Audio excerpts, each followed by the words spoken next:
Amém. Glória a Deus. Irmãos, antes de iniciar a mensagem, deixa eu só acertar esse trem aqui. Ele está batendo. Amém. Nós temos alguns irmãos, né? Muitos irmãos, na verdade, com diversas enfermidades na igreja. Uns virose, outros, né? Enfermidade física, né? Inflamações. A família, né? Do irmão Alain, a Elaine, a diaconisa Rosemary, eles todos estão com essa virose, né? Se recuperando. Nós temos algumas crianças no nosso meio, né? Meu filhote também está enfermo. E antes tem a irmã Lúcia e outros irmãos, amém? Quem te lembrar dos outros irmãos e algum irmão que a gente não saiba, por favor, coloque em oração. Eu vou pedir àqueles que podem se colocar sobre os seus joelhos neste momento, para nós estarmos orando e intercedendo por eles, amém?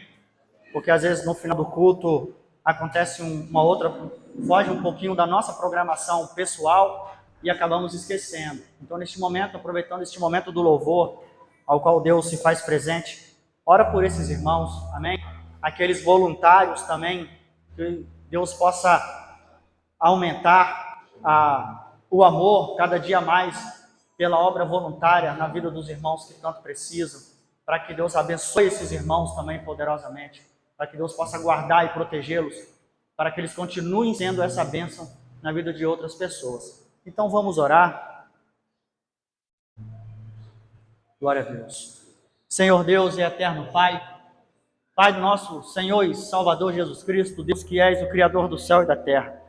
Neste momento, ó Deus, nós nos colocamos de joelho diante de Ti. Ó Deus, como diz Jeremias, ó Deus, coloque a Tua boca no pó, porque talvez assim haja esperança. Ó Deus, para aquele povo que lá estava, ó Deus, padecendo, ó Deus, e muitos que buscavam a Tua presença naqueles dias. Pai, em nome de Jesus, nós colocamos os enfermos agora em Tuas mãos, ó Pai, aqueles que fazem parte deste ministério, outros também que não conhecemos, que não faz parte, ó Deus, desta família, que o Senhor os alcance também poderosamente. Ó Deus, que estas enfermidades venham ser repreendidas em nome de Jesus, ó Deus, que a cura do Senhor, o bálsamo do Senhor, as Tuas mãos santas e milagrosas, venha alcançar cada um que se encontra enfermo. Pai, se eu citar nomes aqui, eu vou esquecer de alguém, mas eu sei que o Senhor não esquece de nenhum deles e jamais esquecerá. Por isso, Deus, seja com cada um, ó Pai, em nome de Jesus. Cure as enfermidades, ó Deus, causadas por vírus, por bactérias, ó Deus, por contusões, seja elas físicas, emocionais, seja elas sentimentais, seja elas, ó Pai, espirituais. Cure estas enfermidades em nome de Jesus, ó Pai. Seja cura, seja sim, ó Deus, o bálsamo na vida deles. Ó Pai, seja, ó Pai, na vida de cada um, Pai, a transformação do sangue.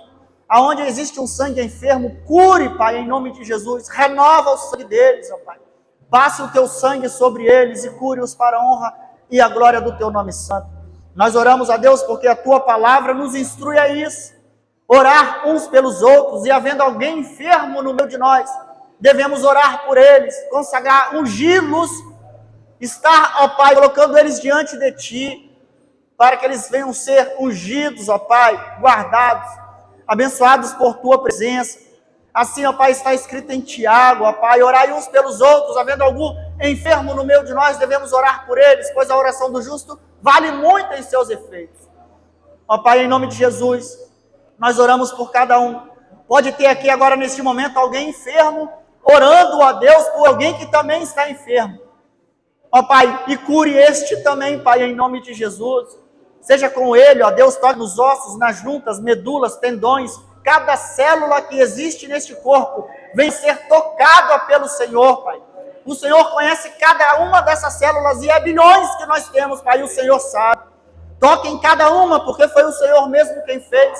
O Senhor sabe onde está cada uma delas. Toque nos glóbulos vermelhos, nos glóbulos brancos, toca no plasma, toque em tudo que compõe o corpo do ser humano, porque foi o Senhor quem fez. É o Senhor que sabe onde está a enfermidade. Tomamos um remédio, ó Deus, na esperança que faça efeito, mas às vezes só ameniza. Ó Deus, não vai de fundo a enfermidade onde ela está alojada, mas o Senhor sabe onde está. O Senhor sabe o órgão que está doente. O Senhor sabe a célula que está enferma. O Senhor sabe a junta que está doendo. O Senhor sabe o tendão, ó Deus, que está fora do lugar. O Senhor sabe de tudo, Pai. Por isso cura, Pai, em nome de Jesus. E isso às vezes afeta o psicológico, Pai. Ó Pai, as pessoas, alguns já não acham mais que vão ser curados, porque às vezes a enfermidade dura tanto, e às vezes é tão severa em alguns e tão amena em outros. Mas Pai, nós sabemos que o Senhor está olhando tudo, o Senhor está tomando conta de todas as coisas. Por isso nós oramos e voltamos os nossos olhos agora para o Senhor, Pai, levando essa oração a Ti. Em nome de Jesus, toque em cada um da planta dos pés ao alto da cabeça, Pai. E passe por todo esse corpo, toda essa mente, toda essa alma, todo esse espírito, Pai, e enche a tua presença, e que arranque essa enfermidade de lá, em nome de Jesus. Assim nós oramos e cremos, Pai. Em nome de Jesus, Pai. Amém. E glória a Deus. Glória a Deus. Amém. Glória a Deus. Irmãos, abra comigo em Daniel 6, no verso de número 10.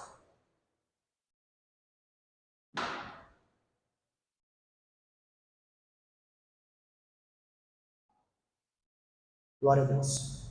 Daniel 6, verso de número 10.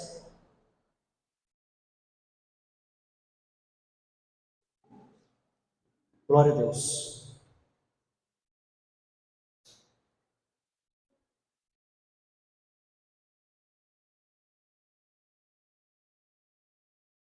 Quem achou, diga amém.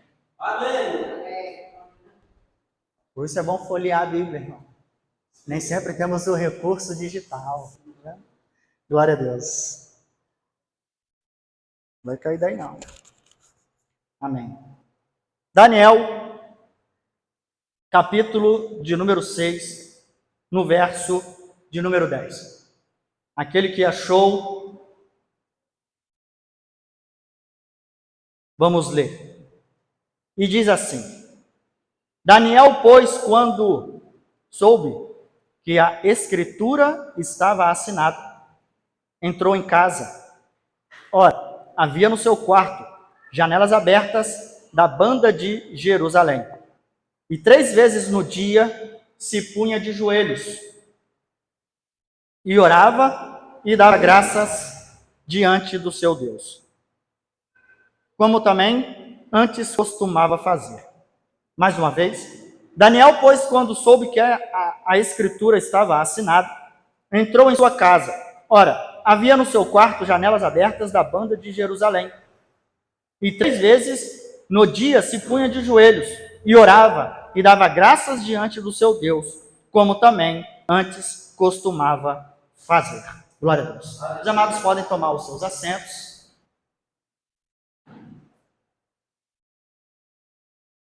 Glória a Deus. Amém. No livro que nós lemos, é um livro e uma passagem muito conhecida dos irmãos, né? Até você adulto conhece, crianças conhecem, tem várias historinhas de crianças, né? A respeito desse texto que fala do episódio de Daniel foi parar na cova dos leões. No início do capítulo 6, conta que o rei tinha colocado Daniel sobre como um dos 3 príncipes da região ao qual eles estavam sobre 120 presidentes. Daqueles que o rei tinha separado 120 e tinha colocado 3 príncipes acima deles para poder tomar conta deles, pois no próprio texto que você vai ler, diz para o rei não ser pesado, para o rei não ser fadigado, para o rei não sofrer. Para tomar conta de tudo aquilo, ele colocou 3 desses para tomar conta dos 120. E um desses era Daniel. Todo mundo aqui sabe que Daniel foi levado cativo para a Babilônia, ainda jovem. Quando o povo foi levado, né, cativeiro babilônico, Daniel foi um dos que foram e ainda muito jovem, junto com outros amigos. E os irmãos conhecem essa parte da história. Então, mesmo Daniel servindo a um rei físico, a um rei pessoal, né, como príncipe deste, ao qual foi colocado sobre ele esse principado, ele ainda continuava, como lemos no texto, orando e adorando ao Deus dele verdadeiro. E todos quantos andavam com ele sabiam que ele era judeu e que ele adorava o Deus de Israel. E ainda na Babilônia, quando a gente fala Babilônia, a gente tem aquela visão realmente da cidade do pecado, da cidade que Deus usou para poder pegar o povo cativo, que foi profetizado lá em Jeremias ainda, e depois que o povo passou por aqueles 70 anos de cativeiro, e todo mundo conhece essa parte da história. Se você conhece um pouco ou mais ou menos, eu convido você a ler, pois é uma história muito edificante. Então, Daniel cresceu ali na Babilônia, se passaram os anos, ele se tornou amigo do rei, passaram 2 reis, e ele continuou amigo dos reis, e eles tinham um lugar de destaque entre aqueles que lá estavam. Mas mesmo com tantas responsabilidades e afazeres, Daniel tinha algo que chama a atenção de todo mundo hoje e é pregado de várias formas. É a questão da oração e da comunhão que ele tinha para com o Deus dele. No texto que nós lemos, e às vezes passa meio despercebido, no verso 10, diz que quando Daniel ficou sabendo que a escritura tinha sido assinada pelo rei, e eu já falo qual é, ele, mesmo sabendo, ele foi para a casa dele fazer o que ele sempre fez. Não era nada de novidade.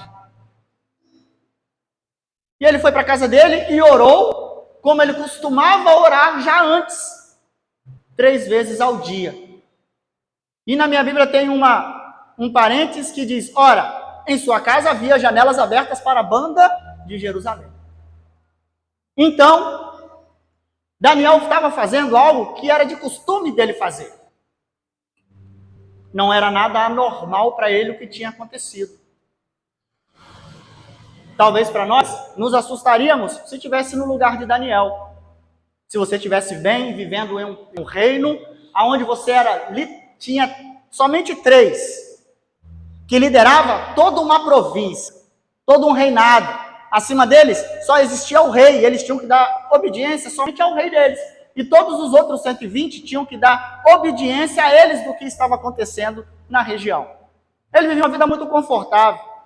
Mas os outros 2 príncipes, juntamente com outros presidentes, outros que de grande responsabilidade, criaram um plano, pois eles já haviam procurando um motivo na vida de Daniel para que ele fosse jogado na cova dos leões, ou que ele fosse preso, ou que ele fosse expulso. Mas nas próprias palavras dele, você vai continuar lendo, a partir do versículo 4, então os príncipes e os presidentes procuravam achar ocasião contra Daniel a respeito do reino, mas não podiam achar ocasião ou culpa alguma, porque ele era fiel e não se achava nele nenhum vício ou culpa, para que pudesse culpá-lo diante de uma situação para que ele fosse expulso, pois ali ele era um peregrino em terra estranha. Talvez ele era o único que veio como prisioneiro nessa época e se tornou um status de potência sobre debaixo da própria proteção do rei. Existiam outros, mas essa história de Daniel é sensacional, porque conta em detalhes uma trama que procuraram fazer um documento que, através do que ele fazia, que era adorar, orar a Deus 3 vezes ao dia, como os irmãos conhecem, fizeram um documento para o rei assinar que proibisse qualquer um de pedir alguma coisa ou falar com alguém que não fosse o rei primeiro. Porque eles sabiam que Daniel sempre orava a Deus antes de tomar qualquer tipo de decisão. Então eles queriam que Daniel quebrasse uma regra que o próprio rei assinaria, que era amigo dele, para que fizesse com Daniel o que hoje nós sabemos, que era jogar ele na cova dos leões. Eles não pensaram nem na possibilidade, pelo menos na minha Bíblia diz isso, Nós vamos criar uma escritura contra esse costume de Daniel, de orar ao Deus dele. Ele vai ler essa escritura, vai ficar com medo e não vai fazer mais. No texto nem tem não abre nem esse parênteses, nem essa aspas nos textos. Já diz logo, vamos formar que ele não busque outro, que ele, orando, ele vai contrariar o que o rei está assinando e o rei vai jogar ele lá. Então, se você continuar lendo os textos, você vai perceber, não exatamente com essas palavras, mas todo esse contexto. Então, ele faz, o rei assina, e quando diz a palavra que quando Daniel estava indo para casa, foram atrás dele, seguindo ele, porque já sabiam que ele ia orar. E chegando lá, diz a palavra que Daniel entrou em sua casa, e havia janelas para a banda de Jerusalém, diferente do que acontece aqui na imagem. Ali seria Daniel orando para a banda de Jerusalém, mas na imagem você vê a cúpula do templo. Diferente aqui da imagem, a distância de Babilônia, da atual Babilônia lá, no texto, até Jerusalém, em linha reta, dava mais de 1.000 quilômetros. 1.170 é uma coisa. Em rota de viagem, daria muito mais de 1.400 e poucos quilômetros. Então, em linha reta, que é a menor distância entre dois pontos é uma linha reta. Então, traçando uma linha reta, chegaram que Babilônia até Jerusalém tem mais de 1.000 e poucos quilômetros. Com certeza, ele não conseguiria ver a sua janela, o templo como ali está. Ou muito menos ver a cidade ou outro lugar, mas ele sabia em que direção estava e as suas janelas estavam abertas em direção a cidade do Senhor, aonde ele tinha adorado, aonde a família dele, aonde os seus antepassados, os seus amigos, colegas, serviam a Deus antes de serem cativos. Então, o texto continua, e logo depois que ele vai orar, e ele pega, logo nesse momento que está orando, chegam os príncipes e os presidentes e pegam ele no ato da oração. Eles voltam correndo e falam para o rei, olha, nós pegamos Daniel orando, consultando o seu Deus, antes de vir a ti. Você lembra do decreto que o Senhor assinou? Então, e o texto diz que o rei ficou muito entristecido, porque ele amava Daniel, e ele tentou até o fim do dia, da noite, livrar Daniel da situação. Mas não havendo como passar por cima da sua própria autoridade, falaram com o rei, olha, você escreveu, você assinou, então não pode ser voltado atrás do que você disse. O seu decreto tem que ser válido. Então mandaram chamar Daniel. E no texto que você está lendo, ou que você vai ler, você vai ver que chegam para Daniel. Fala, Daniel, você vai ser lançado na cova dos leões, porque desse decreto, mas o Deus ao qual você serve te livrará. O rei da Babilônia disse isso para ele. O rei que você serve te livrará. Então levaram Daniel, jogaram na cova dos leões, tamparam, selou com seu anel o rei, selou, voltaram, e a palavra diz que o rei perdeu o sono, passou a noite toda em claro, orando e jejuando a favor de Daniel. Ao dia amanheceu, foram na cova, pediram para tirar a pedra, e a voz entristecida, pelo menos está na minha Bíblia, o rei chamando em voz triste, se Daniel estava lá, se o Deus dele havia realmente o salvado, Daniel diz, sim, meu rei, vive eternamente. O Deus ao qual eu sirvo me livrou. Então tiraram Daniel de lá, e logo depois o rei mandou colocar toda a família daqueles que tramaram isso, não só os que tramaram, mas esposa, filhos, na cova dos leões, e como diz a Bíblia, antes de botarem um pé no chão, os leões já tinham esmaçagado os ossos deles. E lendo e falando assim tão rápido, parece que essa história passou em segundos, né? Mas já era um projeto antigo deles de fazerem algo contra Daniel. E só do momento ao qual Daniel estava orando ao fim da tarde, ou durante o dia, só da onde pegaram ele no ato, até o fim da tarde, o rei tentou protegê-lo. Não tendo como, lançou ele no início da noite na cova. O rei passou a noite toda em claro. No outro dia, pela manhã, foi aonde que tiraram ele de lá. E alguém escreveu esse texto para que hoje nós consigamos ler. O que me chama a atenção nesse texto é que lá em Mateus, no capítulo 6, no verso de número 6, os irmãos podem abrir, por favor? Mateus 6, no capítulo de número 6. E aquele versículo muito conhecido também no meio da igreja que diz: Mas tu, quando orares, entra no teu aposento e, fechando a tua porta, ora a teu pai, que vê o que está oculto, e teu pai, que vê o que está oculto, te recompensará. Amém? Glória a Deus. Glória a Deus. O que me chama a atenção no texto de Daniel é que fizeram questão de deixar lá, bem claro, janelas abertas da banda de Jerusalém. No seu quarto, ora, havia no seu quarto janelas abertas da banda de Jerusalém. E 3 vezes no dia se punha de joelhos e orava, e dava graças diante do seu Deus, como também antes costumava fazer. O que me chama a atenção nesse texto não é nem a questão do orar 3 vezes pela manhã, ou orar 3 vezes durante o dia.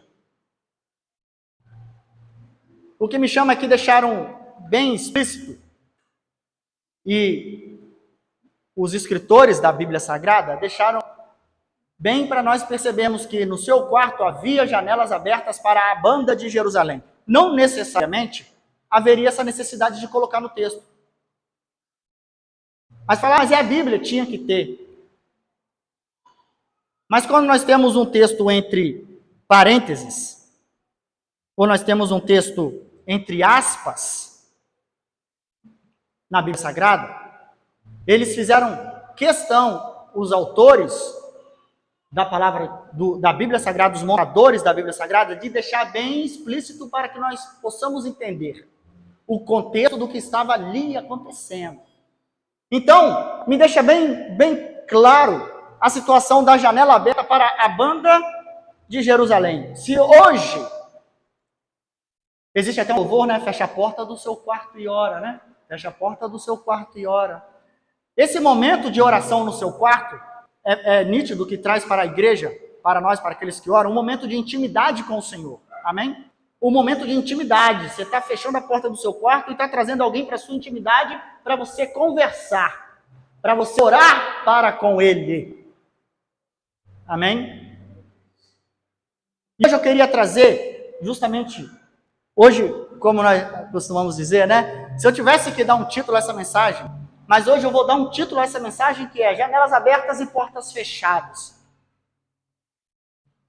O que é hoje em nós, agora no Novo Testamento, as janelas do nosso corpo? O que é as janelas do nosso corpo hoje? Fala? Os olhos. As janelas do nosso corpo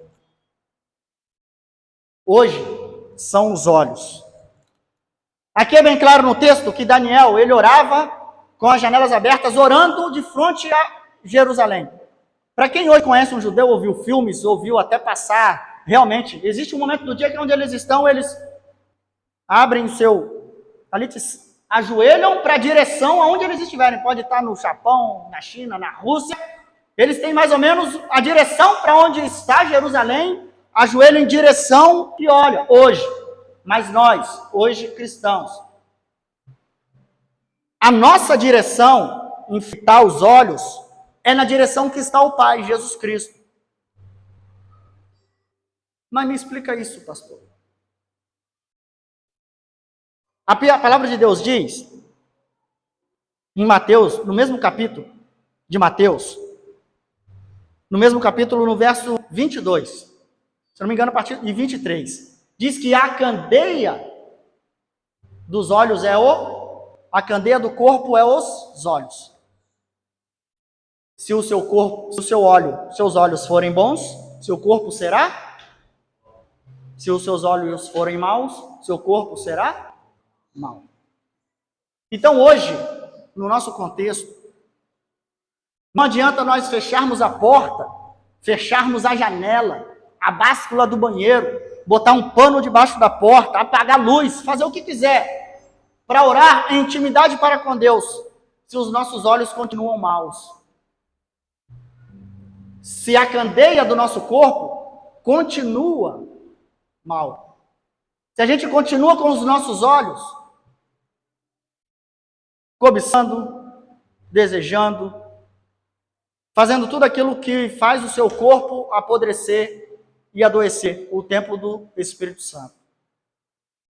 Não adianta nós fecharmos a porta para que ninguém venha incomodar, atrapalhar esse momento de intimidade. Se a porta da nossa mente e do nosso coração está aberta para todas as possibilidades que o mundo pode dar para nós. Se continua aberta em negociação, aceitando aquilo que o mundo traz. O que o mundo traz? Perversidade. Se o nosso coração é mau, se a nossa mente está maquinando mal, se a nossa mente está desejando, se a nossa mente está trabalhando contra aquilo que o Espírito Santo de Deus tem colocado em nossa vida. Então hoje, eu queria trazer para vocês que hoje o seu quarto é a sua mente. O seu quarto é a sua mente. Abra as janelas, seus olhos, voltem seus olhos para o Senhor e ore a Ele, e clame a Ele, e busca a Ele. E feche as portas para aquilo que vem de setas externas para atrapalhar esse momento de comunhão seu para com Ele. Porque eu tenho certeza que muitas das vezes quando colocamos o joelho para orar dentro de casa, quando não tem ninguém, ou às vezes dentro do quarto, a gente fala 2, 3 minutos com Deus e já perde o raciocínio, já não sabe mais o que está orando, o que aconteceu, porque na nossa mente já está preocupado com gás, já está preocupado com aquilo, a nossa mente já está preocupada com tantas outras coisas, que perdemos já esse momento de ligação diretamente com Deus. Então, mesmo que você entre dentro do seu quarto e faça tudo isso, o mais importante de você ter esse ato físico de ir lá fazer, você precisa desse ato mental de fazer aqui, ó, antes. Elevar seus olhos para o monte, que é da onde vem o seu socorro.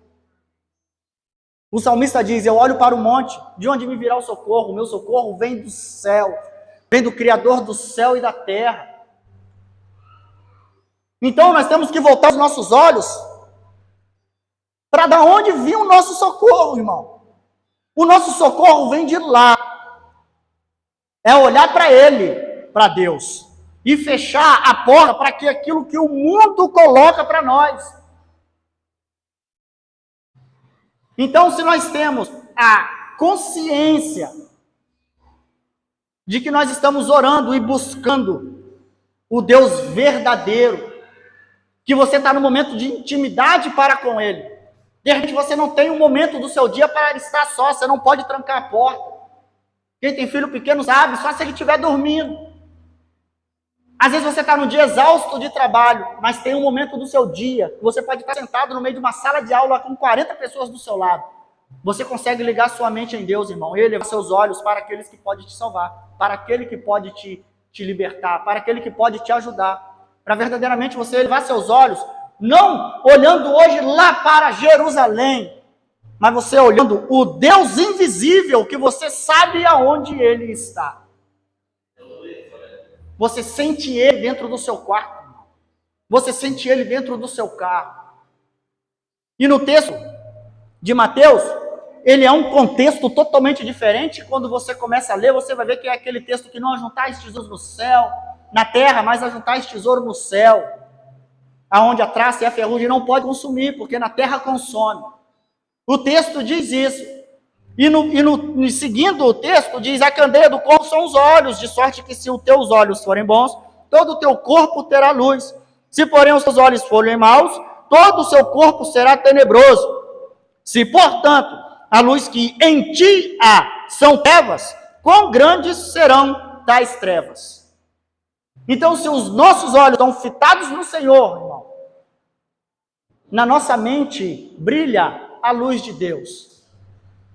Se os nossos olhos estão fitados em Cristo, brilha a luz de Deus.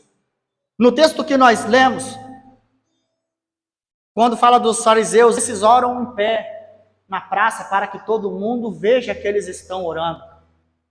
Mas olha, quando orares, ora no teu quarto, ora em secreto, que o seu Deus que vem em secreto te recompensará. Se Daniel tivesse lido esse texto antes, lá atrás, se esse texto que nós lemos em Mateus, dito por Jesus, tivesse sido escrito dessa mesma forma, e Daniel leu isso, ele estava praticando, porque ele orava em secreto. E Deus o recompensou na frente de todo mundo. Deus honrou ele na frente de todos aqueles que esperavam a sua derrota. Então, irmão, não tem por que não confiar em Deus. Qualquer um de nós aqui hoje, se sair um decreto amanhã, as igrejas estão proibidas de orar no culto. Estão proibidas de falar um louvor no culto. Estão proibidas de anunciar Jesus na rua. Isso não vai demorar, daqui a uns dias acontece. Irmão, vai ter grupo formando, vai ter gente desesperada, vai ter gente que não sei o quê, mas a igreja verdadeira é só mais uma notícia. A igreja verdadeira é só mais uma notícia. Vai vir para o culto do mesmo jeito, vai louvar do mesmo jeito, vai cantar do mesmo jeito. E se tiver que ser jogada num porão com um leão, vai ser jogada. E se Deus tiver que livrar, vai livrar. E se não livrar, morre como muitos outros mártires morreram no Coliseu, comidos por leões e eram cristãos. Foram tacados fogo vivo, correndo, iluminando a cidade, como os irmãos aprenderam aqui na teologia. Iluminando a cidade com o próprio corpo, pegando fogo, mas não negavam a Jesus, porque eles sabiam em quem eles criam, no que eles pregavam, eles acreditavam até o fim. Se amanhã ou depois sai qualquer notícia dessa, irmão, continua vindo para o culto do mesmo jeito, adora de casa do mesmo jeito, ou seu louvor no carro do mesmo jeito, porque é isso que nós devemos fazer, porque a nossa mente está ligada em Cristo. Nós não estamos olhando o que o mundo nos está oferecendo. Nós estamos olhando para a nossa mente, o que os nossos olhos estão vendo, e os nossos olhos espirituais estão vendo Cristo. Paulo diz que ele não vivia pelo que ele via, irmão, por vista, mas vivia por fé. Se a gente for olhar, viver pelo que nós estamos vendo, a gente se mata amanhã, irmão. A gente sai do culto aqui, pula na frente do carro ali na frente. Acaba logo com o sofrimento. Se a gente for viver pelo que nós estamos vendo, as notícias são boas, não são boas, irmão. Está pegando fogo em tudo quanto é lugar. Estava conversando com o João para esse dia lá em casa.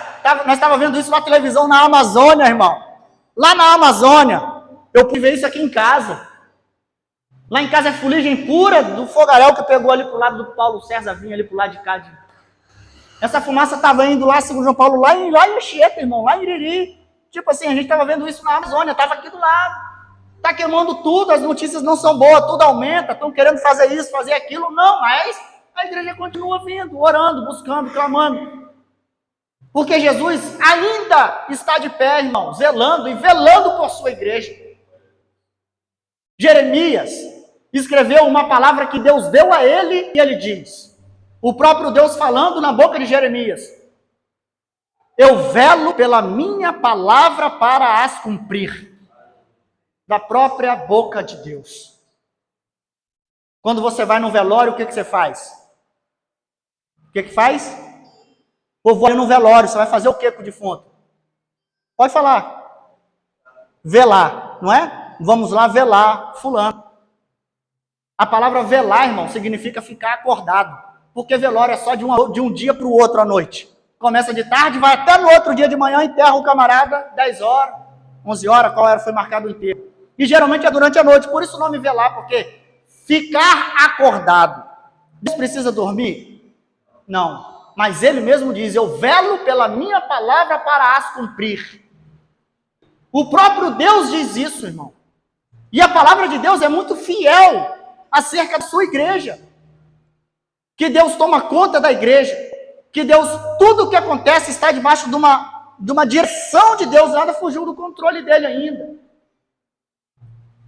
Então nós temos que voltar os nossos olhos como Daniel acreditava, quando ele ouviu o decreto, como ele sabia que estava tramando aquilo tudo, para ele foi só mais um dia, irmão. Terminou o expediente, vou para casa, vou orar. E já vieram atrás dele, o texto não diz que a porta estava fechada. Dá a entender que a porta do quarto dele estava aberta, a porta da casa dele estava aberta, porque viram ele orando, entraram de casa dentro e viram ele na posição de oração. Então ele não se preocupou nem em fechar a porta. Ele foi, para ele era um dia normal, ele não estava se escondendo de ninguém, para ele era um dia normal de oração, porque ele foi fazer aquilo que ele costumava fazer antes do decreto, o texto é bem claro. Aí o que acontece com a gente? Quando a gente ouve uma notícia ruim, recebe uma notícia ruim, a gente vai fazer aquilo que a gente não tinha costume de fazer. E o que é? Orar. Por isso a gente se desespera. Por isso a gente não aprende a confiar em Deus, porque a gente não tem um costume de adoração, de oração para com Ele. A gente não tem uma conversa com Deus diária. Por isso que a gente às vezes estremece numa notícia ruim. A gente estremece. A gente fica preocupado, desnorteado, recebemos uma notícia ruim, aí começamos a orar de manhã, de tarde, de noite, anunciamos no grupo, ora por isso, ora por aquilo outro, ora por tudo, ora por outro, e desesperamos, porque nós fazemos aquilo que não temos costume de fazer, orar. Se nós temos um costume de orar diariamente para com Deus, qualquer notícia que você receber, é só mais uma, porque o seu foco é Jesus. O seu foco é conversar com Deus, irmão. Essa semana aconteceu um negócio muito legal comigo. O meu certificado de acesso, né? Ele está vencendo agora dia 17, de acesso por corda. É um negócio meio muito burocrático. Então, eu cochilei, confesso, eu cochilei na data, e quando eu fui ver, eu até achei que era até dia 19 de novembro, fui ver era 19 de setembro, depois eu fui olhar de novo a data, estava 17 de agora de setembro. Só que a gente não pode fazer a prova depois da data que venceu. Eu desconfiava, mas não tinha certeza. Eu liguei para o sem treinamento. Eu falei, pai, eu estou nessa situação, meu curso vence agora, o certificado vence agora dia 17. Eu consigo fazer a avaliação no próximo sábado, que seria esse outro agora que vem? Aí, fala, eu posso trazer a resposta para você daqui a pouco. Depois ela mandou mensagem e falou, infelizmente você não consegue. Ou você vai ser cancelado e você vai ter que fazer de novo. Você nem pode mudar o nível. Aí eu fiquei entristecido, mas meio indignado comigo mesmo, porque eu tinha 3 anos. Na verdade, 1 ano e meio, porque um ano e meio você tem que acumular a hora. Então eu tinha 1 ano e meio para poder fazer e meio que cochilei, esqueci do negócio. Lembrei através de uma notificação que eu recebi no Google, de uma foto que eu tirei lá no dia. Aí falou, está chegando o dia, que não sei o quê. Eu falei, papai, eu rapidinho desesperei, fui ver e tal. Papai, você não vai poder fazer. Eu falei, mas vem aqui para a gente conversar. De repente você faz, depois de 6, 7 meses, 1 ano você faz o outro. Eu falei, tá bem, vou lá. Meio chutando pedra, não tem criança triste, chutando pedra, desanimado. Aí eu fui em casa, peguei, na casa da minha mãe estava meu logbook lá, o logbook é um livro de registro. Do que você faz, precisa ter. Aí, quando eu estava indo para lá, eu fui para casa. Pai, vou para casa orar. Larissa tinha saído, tinha deixado Larissa na rua. Falei, vou para casa. Só fui lá só fazer isso. Abri a garagem, entrei com o carro. Entrei dentro de casa, abri a porta. Aí já fui direto no sofá. Não fui no quarto. No sofá, lá em casa, quem conhece. Ajoelhei no sofá e falei exatamente assim com Deus. Oração, acho que foi uns 30 segundos. Falei, Senhor, eu estou indo lá no seu treinamento. Eu reconheço que eu vacilei mesmo. Reconheço. Dormi. Esqueci da data. E o Senhor sabe. Eu não precisava nem estar falando isso para o Senhor sabe. Mas se existir uma única possibilidade de eu conseguir fazer essa semana, o Senhor me mostra, por favor. Levantei, botei o livrinho no bolso, ele é curtinho assim, entrei no carro, fechei a porta e tal, e fui. Cheguei lá, conversei com o rapaz, com o proprietário, com o instrutor, com todo mundo. Aí ele falou, rapaz, infelizmente não vai dar, é uma regra, né? Da Irata e tal, não sei o quê. Aí, ele, mas tem uma solução. Eu já tinha desistido. Aí eu já estava indo embora, ele falou, não, volta aqui. Tem um porém. A gente pode fazer uma exceção. Cara, isso nem eu posso fazer para você. Falei, o quê? Ele falou, você começa agora. Era quarta-feira, já tinha começado na segunda. Eu só podia fazer quarta, quinta e sexta, 3 dias. Você vai perder os outros 2 dias, mas se você tiver legal na corda, eu falo pra você, não, você pode fazer. Mas se eu ver que você tá rateando, eu falo, não, velho, deixa pra depois. Eu falei, não, beleza, me bota na corda aí. Aí ele falou, mas tem que ser agora. Eu falei, então beleza, vamos agora. Na hora, irmão. Eu nem fui em casa. Não, minto, fui em casa pegar uma calça. Ele falou, não, vai em casa botar uma calça, porque eu só ando de bermuda o dia todo.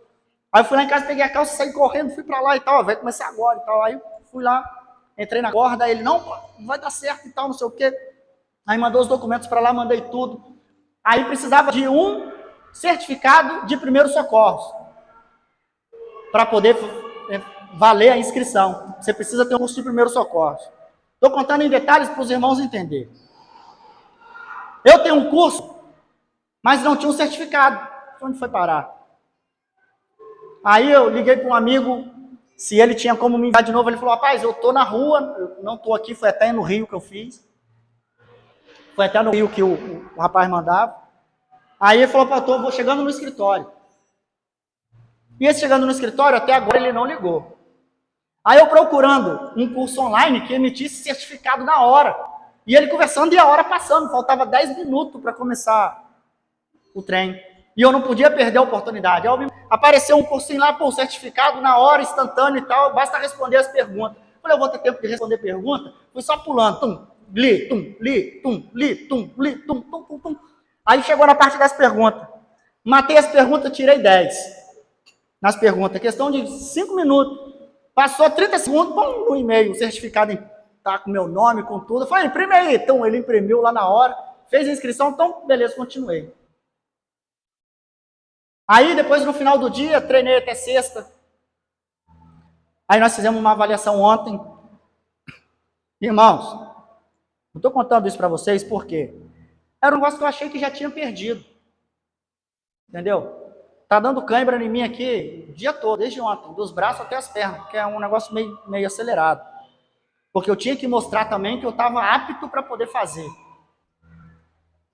O que eu quero dizer para vocês é que, por mais que você ache que está perdido, irmão, Deus sempre te surpreende e te dá uma solução.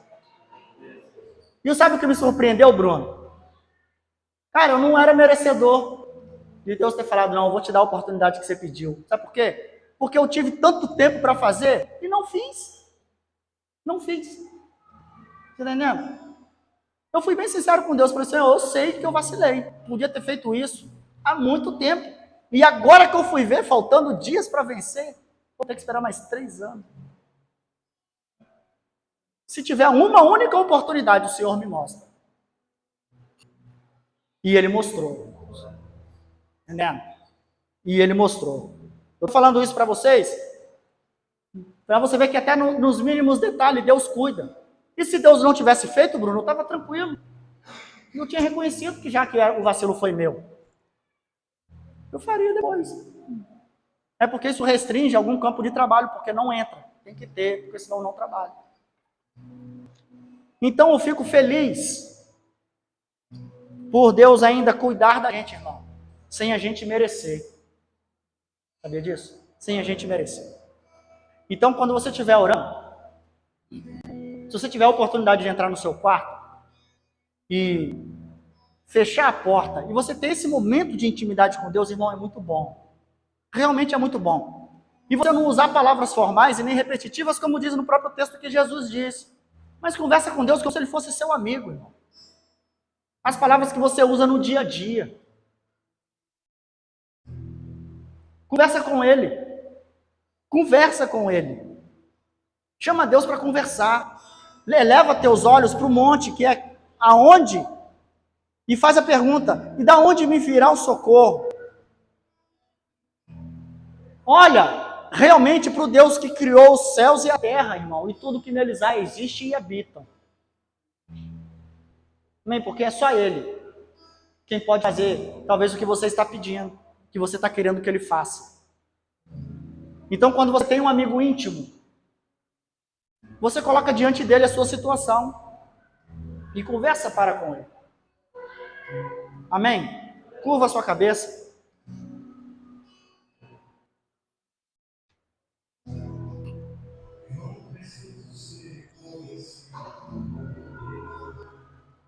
Aleluia.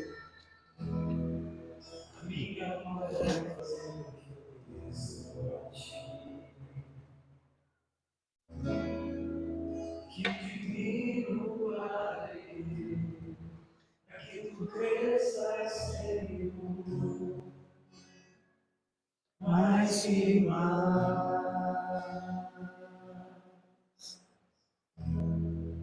E como será festejoso perante a ti. Esconda o rosto para que veja tua face. E que diminua eu, a que tu cresças, Senhor.